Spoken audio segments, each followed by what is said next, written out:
We have seen that the beginning of Acts focuses on the ministry among the Jews, namely the task to prepare them for the Messiah's return and the restoration of the kingdom of Israel.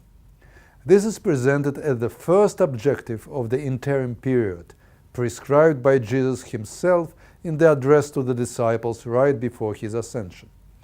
Moreover, the author describes the preaching to the Jews as very successful. We already noted the meaningful figures of 3,000 and 5,000 new members, figures familiar to us from Josephus' estimates with regard to main Jewish factions. 3,000 are mentioned in Acts 2:41, followed by many more as stressed in Acts 2:47. And the Lord added to their number day by day those who were being saved, until the total reaches 5,000 in Acts 4:4. But many of those who heard the word believed, and the number of the men came to about 5,000. All this in spite of animosity on the part of some priests, duly reported by the author. We likewise noted the claim that people from various Jewish groups, Hellenistic Jews, Pharisees, members of priestly families, joined the movement, portrayed as a strong religious magnet. Even closer to the end of the narrative, after the focus has already shifted to Paul's successful mission to the Gentiles, the author feels the need to further strengthen the impression of the strong Jewish base in the land of Israel, now numbering many thousands. I quote from Acts chapter 21.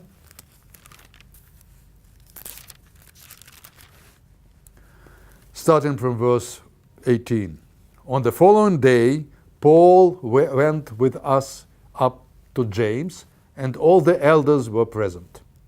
After greeting them, he, Paul, related one by one the things that God had done among the Gentiles through his ministry. And when they heard it, they glorified God. And they said to him, "You see, brother, how many thousands there are among the Jews of those who have believed. They are all zealous for the Torah." This is the author's clear narrative strategy, by the way, in contradistinction to the letters of Paul himself. The strategy is to present the mission to the Jews as extremely successful. He employs, the author, this overarching approach in spite of the necessity to report from time to time about conflicts, rejection, and even persecution. This strategy, as noted, reflects his intention to uphold the central place of Israel in the Messianic scenario, in accordance with the biblical prophetic scheme of widening the scope of eschatological redemption to the Gentiles, with Jews retaining the position of the center. Should we accept our author's testimony as historically valid? Or should we rather see it as an ideologically inspired exaggeration and trust more Paul's feeling of the messianic message's fiasco among the Jews? Even if an exaggeration, our author would not have completely invented a phenomenon that could seem utterly untrustworthy to his first-century readers. There is also a thought-provoking echo in much later polemical Jewish tradition, so-called Toldot Yeshu, the life of Jesus.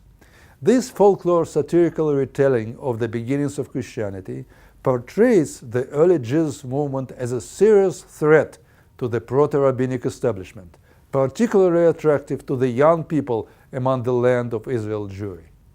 Here also, however, we are dealing with a strong agenda, making it necessary to emphasize and possibly overstate the danger of Christianity. Coming back to the book of Acts, whatever is the historical accuracy, the strategy of our author stands out as most illuminating. It seems to represent an early period in the development of Christian outlook and/or subtle circles within the movement, which were not willing to give up on the biblical perception of Israel's centrality in eschatological redemption.